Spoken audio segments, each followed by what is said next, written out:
Hello students, how are you? Fine, okay.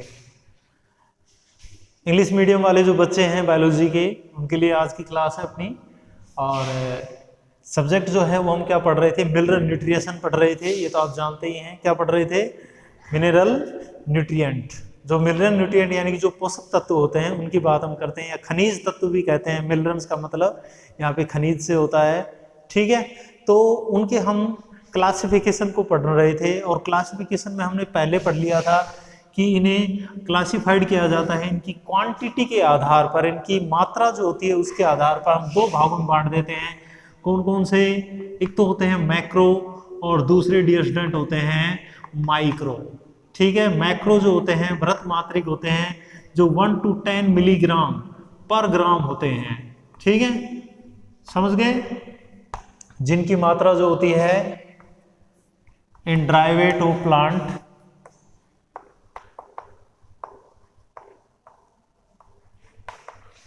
Plants का जो dry wait होता है उसमें इनकी मात्रा जो होती है 1 से 10 मिलीग्राम पर ग्राम होती है, प्रति ग्राम होती है। इसी तरह से जो माइक्रो होते हैं डियर स्टूडेंट, उनकी लेस देन 1, यानी कि 1 से कम मात्रा जो होती है वो, ठीक है। टोटल 17 प्रकार के होते हैं, जिनमें से 9 जो होते हैं वो मैक्रो होते हैं, और माइक्रो जो होते हैं वो 8 होते हैं, ओके। ये चीज आपको हमने बता दी है। अब डियर स्टूडेंट, दूसरी जो चीज है जो आपके लिए है इंपॉर्टेंट, वो क्या है? यहां पर आप एक नोट लिख लीजिए। क्या लिखेंगे? नोट, ठीक है।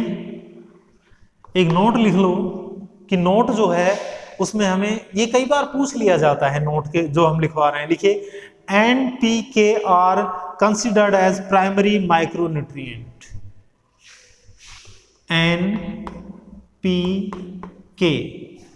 ठीक है, आर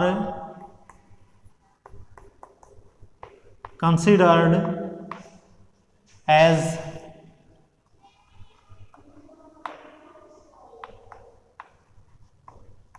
प्राइमरी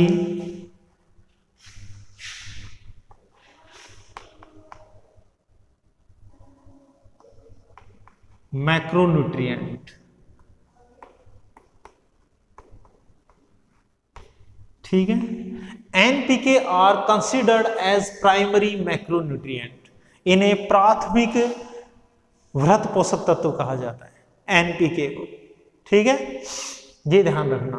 और सेकेंडरी जो होते हैं वो जो होते हैं कैल्शियम, मैग्नीशियम और सल्फर होते हैं, समझ गए। इसके अलावा एक चीज और याद रखनी है, वो क्या है? NPK are called critical element. इसी में आप नीचे लिख सकते हैं क्या? NPK इंपॉर्टेंट लिख सकते हैं इस पे। ये छोटा क्वेश्चन बहुत ही काम की चीज है, ठीक है। NPK आर क्या होते हैं? क्रिटिकल एलिमेंट्स होते हैं। NPK are called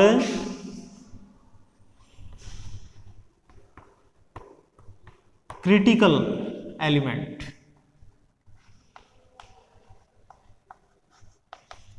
okay. NPK are called critical element क्या कहलाते हैं? क्रांतिक तत्व कहलाते हैं। अब कारण क्या है वो लिख लीजिए।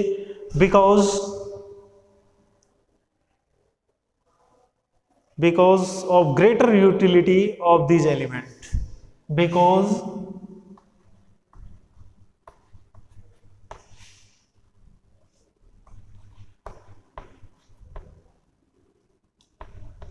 greater utility of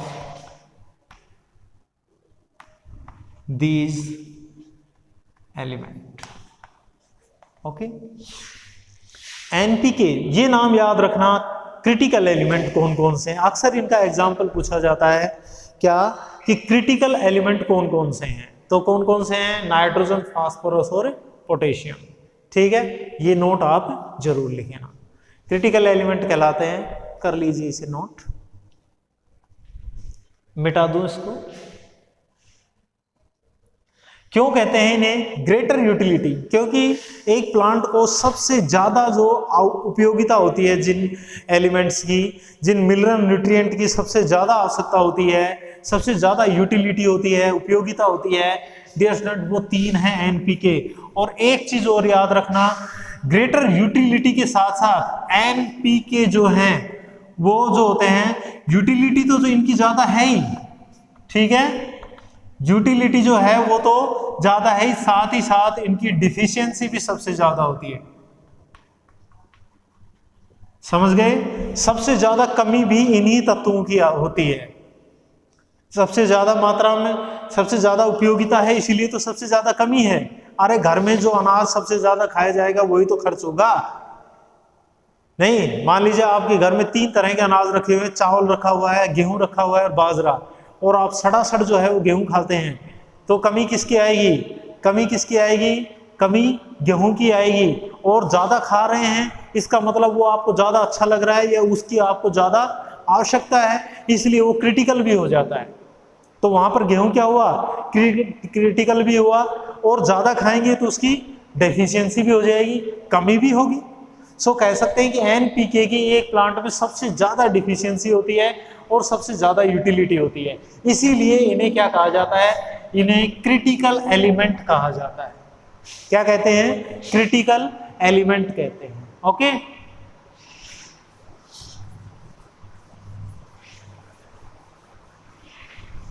critical elements. अब इसके पश्चात जो है, अगर हम दूसरी बात करें कि essential elements are also classified on the basis of their function। Topic डाल लीजिए,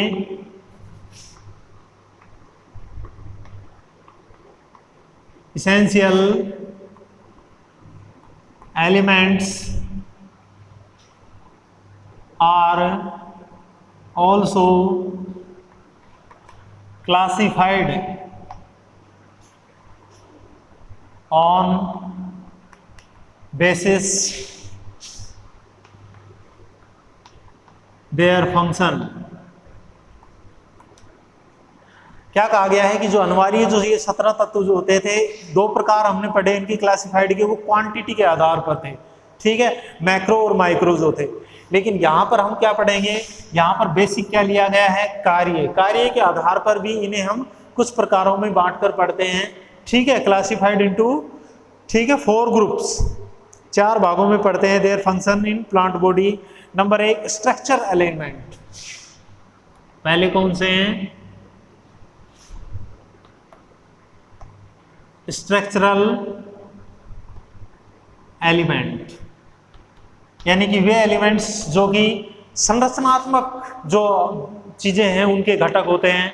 तो क्या कह सकते हैं? These element are useful, these element are useful. कैसे होते हैं? उपयोगी होते हैं। किसके लिए? These are elements as structural component, as structural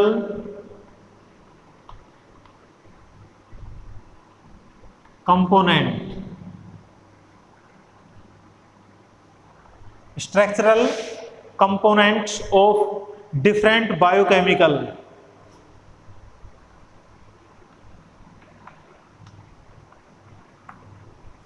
different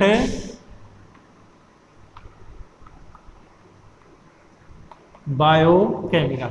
जो एक प्लांट में डिफरेंट बायोकेमिकल इन प्लांट्स, ऐसे लिख लो, पूरा लिखना चाहो तो, ठीक है, of plants,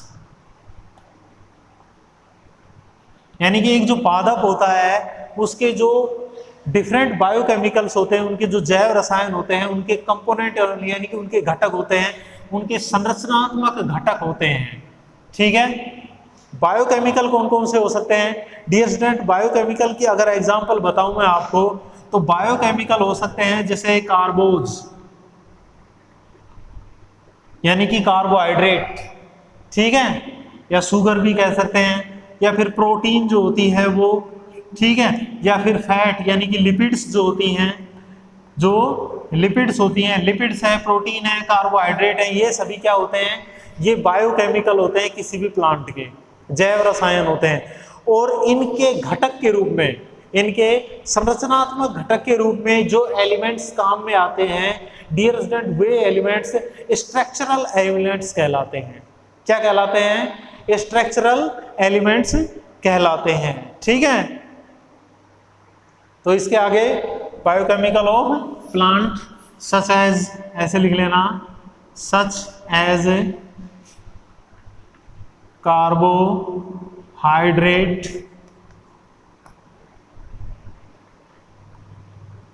protein and lipids. ठीक है, तो ये सभी जैव रसायन हैं, प्रोटीन, कार्बोहाइड्रेट और लिपिड्स।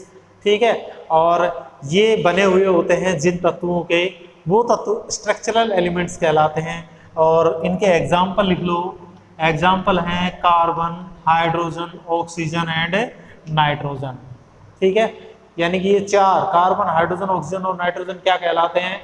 स्ट्रक्चरल एलिमेंट्स कहलाते हैं। क्या कहलाते हैं? स्ट्रक्चरल एलिमेंट्स कहलाते हैं। नंबर 2, दूसरे जो प्रकार के हैं,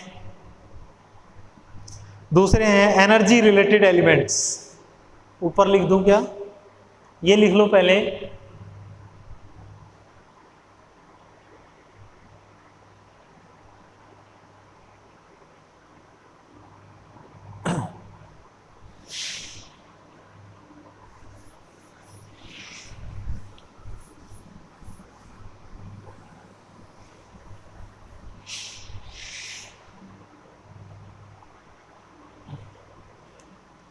दूसरे क्या हैं? Number 2,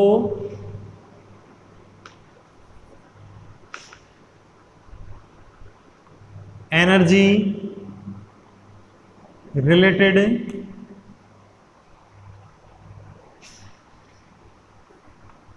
element. ठीक है, एनर्जी यानी कि जो ऊर्जा से संबंधित होते हैं, कौन कौन से हैं?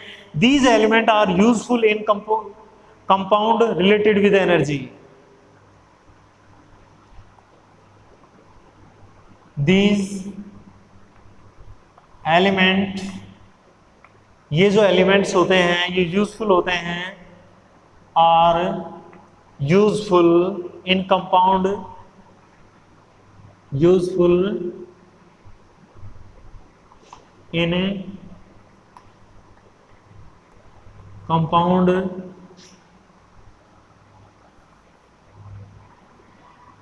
with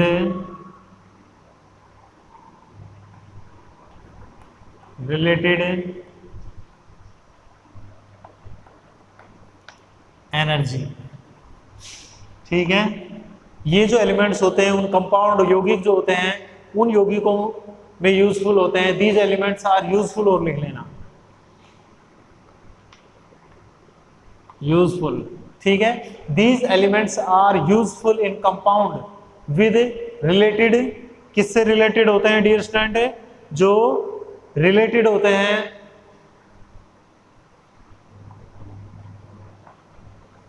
related with related energy, जो कि किससे रिलेटेड होते हैं? एनर्जी से रिलेटेड होते हैं। ठीक है, वो एग्जाम्पल लिख लीजिए इसके,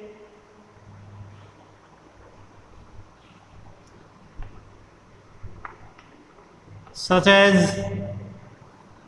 P, P means phosphorus, phosphorus जो होता है, such as P किससे रिलेटेड होता है? P in ATP, P in ATP and Mg, यानी कि जो मैग्नीशियम होता है वो किससे रिलेटेड होता है? इन क्लोरोफिल, इन क्लोरोफिल।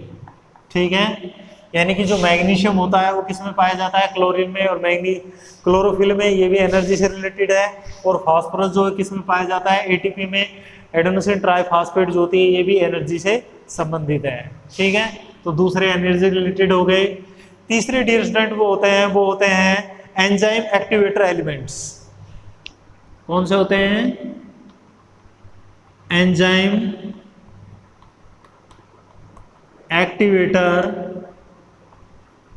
एलिमेंट, जैसा नाम वैसा ही काम। ठीक है, तो ये क्या करते हैं, एंजाइमों को एक्टिव करने का काम करते हैं। These element act as activator of different enzyme. These element, ये जो एलिमेंट्स होते हैं ये किस तरह से कार्य करते हैं, एक्ट एज इनहिबिटर, लिख लो इनहिबिटर या एक्टिवेटर एक ही बात है। ठीक है, तो these element act as inhibitor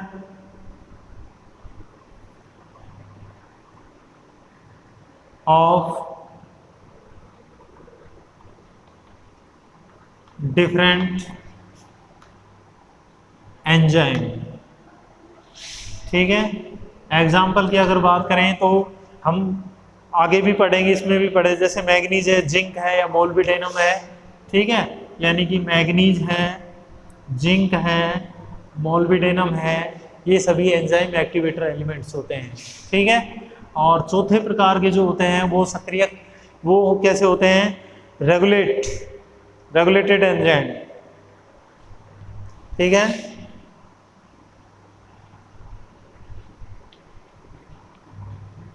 regulator element कैसे होते हैं, रेगुलेटर यानी कि नियामक एलिमेंट्स होते हैं, ये रेगुलेटर एंजाइम्स होते हैं। ठीक है, the osmotic activity of plant cells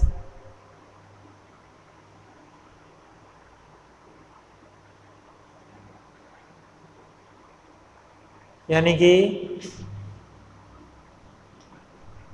element, way element which regulate करते हैं, विच regulate the osmotic activities, the osmotic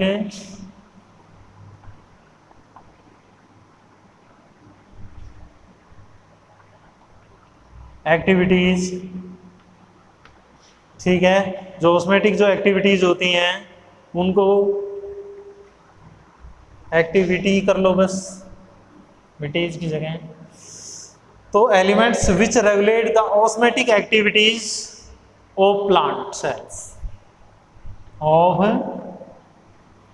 plant cells, जो प्लांट सेल्स की जो ऑस्मेटिक यानी कि परासरण संबंधी जो क्रियाएं होती हैं उनको क्या करने वाले, रेगुलेट करने वाले जो एंजाइम होते हैं डियर स्टूडेंट, वो क्या कहलाते हैं, रेगुलेटर एलिमेंट्स कहलाते हैं। और ये हो सकते हैं जैसे पोटेशियम और क्लोरीन। कौन से हो सकते हैं, एग्जाम्पल अगर देखें तो पोटेशियम व क्लोरीन। ठीक है, तो ये चार प्रकार इनके फंक्शन के आधार पर बांटा जाता है इनको। पहले थे स्ट्रक्चरल एलिमेंट्स, दूसरे एनर्जी रिलेटेड एलिमेंट्स, तीसरे एंजाइम एक्टिवेटर और चौथे हैं रेगुलेटर। ओके, तो इसे नोट कर लीजिए।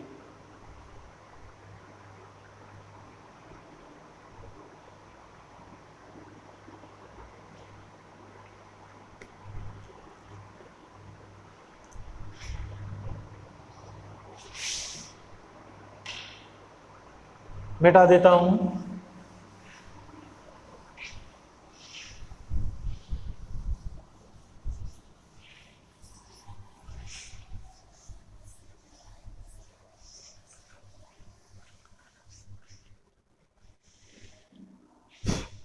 Role of macro and micro nutrient in plant nutrition.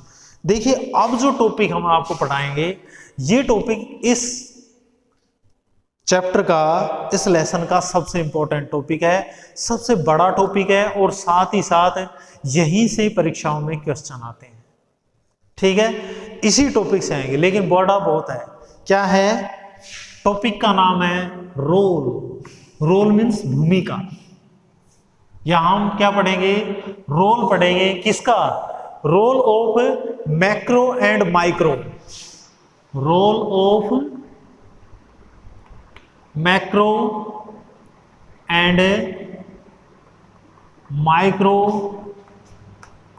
Nutrient यानी कि जो मैक्रो और माइक्रो जो हमने न्यूट्रिएंट पढ़े हैं उनकी भूमिका पढ़ेंगे किनमें, in plant nutrition, in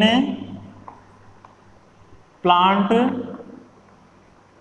nutrition.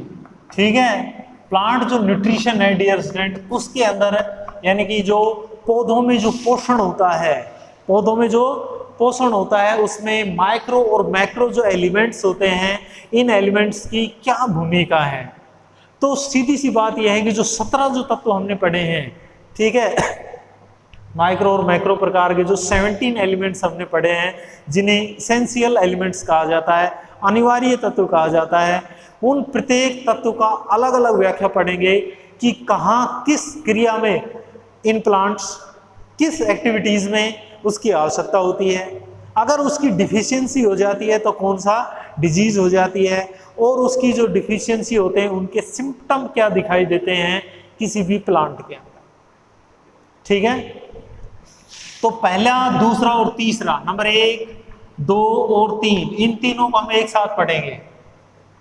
और पहला, दूसरा, तीसरा कौन से हैं, कार्बन, हाइड्रोजन, ऑक्सीजन,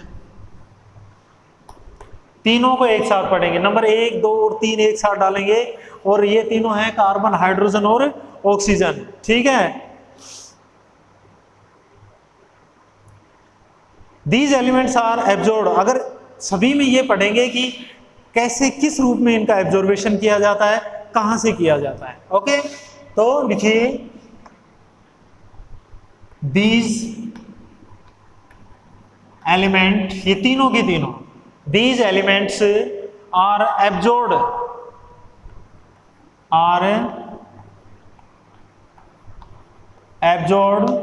absorb किए जाते हैं from the atmosphere, from the atmosphere, यानी कि जो वातावरण होता है, एंड सोयल से भी हो सकते हैं, लेकिन ज्यादातर किससे होते हैं, ये तीनों के तीनों एटमॉस्फेयर से ही होते हैं। ठीक है, in the form of CO2, O2 and H2O। ठीक है, किस किस के रूप में, in the form of CO2, O2 and H2O। कहां से लिए जाते हैं, एटमॉस्फेयर से लिए जाते हैं, यानी कि वातावरण से लिए जाते हैं, ये ध्यान रखना।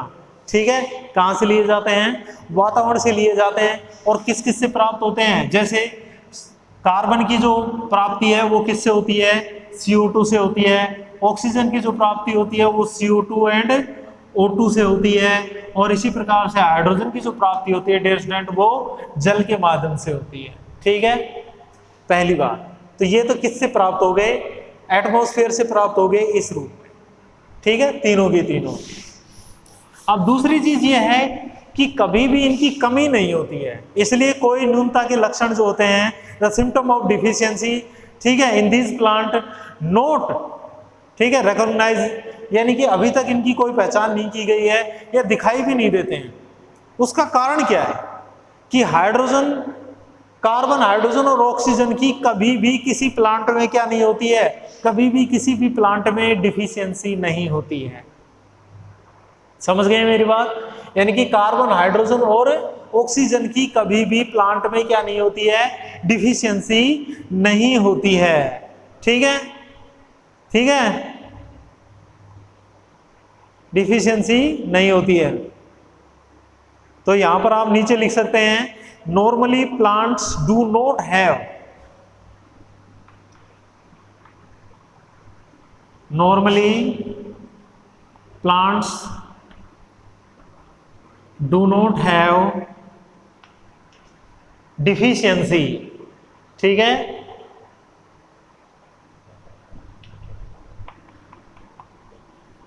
Deficiency of these elements, of these elements. समझ गए, क्या कहा गया है कि इन एलिमेंट्स की, तीनों की, कार्बन, हाइड्रोजन और ऑक्सीजन की कभी भी प्लांट में अंदर डिफिशियंसी नहीं होती है। समझ गए? तो यहाँ पर इसमें कोई रोग भी नहीं पड़ेंगे, किसी तरह की कोई सिम्टम भी नहीं पड़ेंगे डिफिशियंसी से संबंधित, ठीक है। और सबसे बड़ी बात, ये तीनों के तीनों कैसे होते हैं? संरचनात्मक घटक होते हैं, यानी कि कैसे होते हैं? स्ट्रक्चरल एलिमेंट्स होते हैं, समझ गए? इसीलिए तो कमी नहीं होती है। सो आज के वीडियो में इतना ही। कल नेक्स्ट वीडियो में हम 2-4 और जो है एलिमेंट्स, मैक्रो और माइक्रो, उनके कार्य वगैरह जो है वो कंप्लीट करेंगे। तब तक पढ़ते रहिए, खुश रहिए, मुस्कुराते रहिए। खुशी के दिन आने वाले हैं। 21 तारीख से आपकी क्लासें जो हैं वो शुरू होने वाली है। ऐसी गाइडलाइन आई है गवर्नमेंट की कि 21 सितंबर से 9वीं से और 12वीं की जो क्लासें हैं वो शुरू कर दी जाएंगी, ठीक है। कुछ कंडीशन रखी गई हैं, क्या क्या हैं अभी वो गाइडलाइन कंप्लीटली आई नहीं है। कितना कोर्स रहेगा आपका, शॉर्ट होगा या इतना ही रहेगा, ये सारी चीज़ें जो हैं 2-4-5 दिन में क्लियर हो जाएंगी। ओके, सो तब तक खुश रहिए, मुस्कुराते रहिए। Good bye, have a nice day.